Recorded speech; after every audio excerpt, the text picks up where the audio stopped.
வணக்கம். நான் மருத்துவர் சிவராமகிருஷ்ணன்.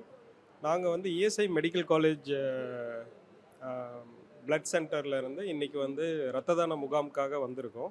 ஸோ இன்னைக்கு வந்து இந்த இரத்த தானத்த பத்தி ஒரு 2, 3 வார்த்தைகள், அது ஒரு கருத்துக்கள் நான் சொல்லணும்னு ஆசைப்படுறேன்.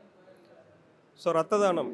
ஏன் வந்து இரத்த தானம் வந்து ரொம்ப முக்கியமான விஷயம் அப்படின்னா, நம்ப ரத்தத்திலிருந்து எடுக்கிற ஒருத்தர் குடுக்குற ரத்தத்திலிருந்து எடுக்கிற அந்த பொருள்ல இருந்து நம்ம 4 உயிரை காப்பாற்றலாம். ஸோ அந்த ரத்தத்திலிருந்து இரத்த சிகப்பணுக்கள், தட்டணுக்கள், அப்புறம் எஃப்எஃப்பின்னு சொல்லுவோம், பிளாஸ்மா. இதோட சேர்த்து கிரையோ பிரெசிபிடேட்னு சொல்லுவோம். ஸோ இந்த 4 காம்பனண்ட்டை வந்து செப்பரேட்டாக பிரிச்சுருவோம். பிரிச்சுட்டு 4 விதமான பேஷண்ட்டுக்கு வந்து அதை நம்ம வந்து கொடுப்போம். ஸோ இது ஏன் வந்து ரொம்ப முக்கியம் அப்படின்னா, ஸோ நம்ம இந்தியாவிலையும் சரி, உலகத்துலேயும் சரி, வேர்ல்டுலேயும் சரி, ரத்தம் வந்து இல்லாமல் இறக்கக்கூடிய உயிரிழப்புகள் தான் வந்து ரொம்ப முக்கியமான விஷயம். ஏன்னா வந்து இந்த நம்ம ரத்தத்துக்கு வந்து ஒரு மாற்றுப்பொருள் இதுவரையும் கண்டுபிடிக்க முடியல நம்மளால். மாற்றுப்பொருளே கிடையாது. ஸோ அதனால் வந்து ஒரு ஒரு சர்ஜரியோ இல்லை வந்து வேறு ஏதாவது ரத்த தேவைக்கு வந்து நம்ம இன்னொருத்தரை தான் வந்து டிபெண்ட் பண்ணி இருக்கோம். ஸோ அதுலேயும் வந்து நிறைய பிளட் குரூப்ஸ் இருக்குது. அதில் ரேர் குரூப்ஸ்லாம் இருக்குது. AB negative, Bombay blood group, இன்னும் சில ரேர் குரூப்ஸ்லாம் இருக்குது. அந்த மாதிரி ரேர் குரூப்ஸ்க்கெலாம் வந்து நம்ம வேறு குரூப்ஸை வந்து நம்ம ரிப்பீட்டடாக போட முடியாது. அதனால் என்னாகும் அப்படின்னா, அந்த ரத்தம் கிடைக்காததுனால காப்பாற்றப்பட வேண்டிய உயிர்கள் வந்து நம்ம வந்து இழக்க வேண்டியது இருக்கும். அந்த ரத்தத்தினாலேயே வந்து அவங்க வந்து அந்த உயிர்களை வந்து நம்ம இழக்க நேரிடும். இது வந்து நாளைக்கு நமக்கே கூட நடக்கலாம். ஸோ அதனால் ஒவ்வொருத்தரோட கடமை வந்து நம்ம ரத்தத்தை வந்து ரத்த தானமாக கொடுக்கறதுனால, ஸோ இந்த மாதிரியான விஷயங்களை வந்து நம்ம தடுக்கலாம். ஸோ இது ஒரு விஷயம்.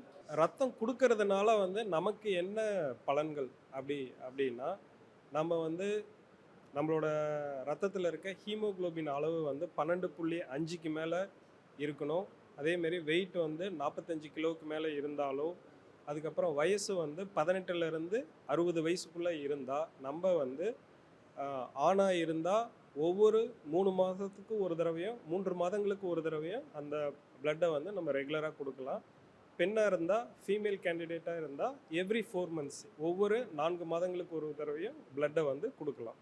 ஸோ இதெல்லாம் நம்ம வந்து பிளட்டு கொடுக்கறதுக்கு முன்னாடி அவங்க வந்து அப்சல்யூட்டாக வந்து நார்மலாக இருந்தால் மட்டும்தான் பிளட்டு எடுப்போம். ஸோ எல்லாருக்கும் நம்ம எடுக்க மாட்டோம். அவங்களும் ரொம்ப ஹெல்த்தியாக நார்மலாக இருந்தால் மட்டும்தான் எடுப்போம். சரி, நம்ம ரத்தம் கொடுக்கறதுனால வந்து நமக்கு என்ன பலன்கள் அப்படின்னா, ஸோ சயின்டிஃபிக்கலி வந்து ரிப்பீட்டட் பிளட் டொனேஷன் கொடுத்தோம் அப்படின்னா, இதய நோய்கள் லைக் கொலஸ்ட்ரால் ரிலேட்டட் ப்ராப்ளம், இதெல்லாம் வந்து ஸ்டடீஸ் வந்து இருக்குது.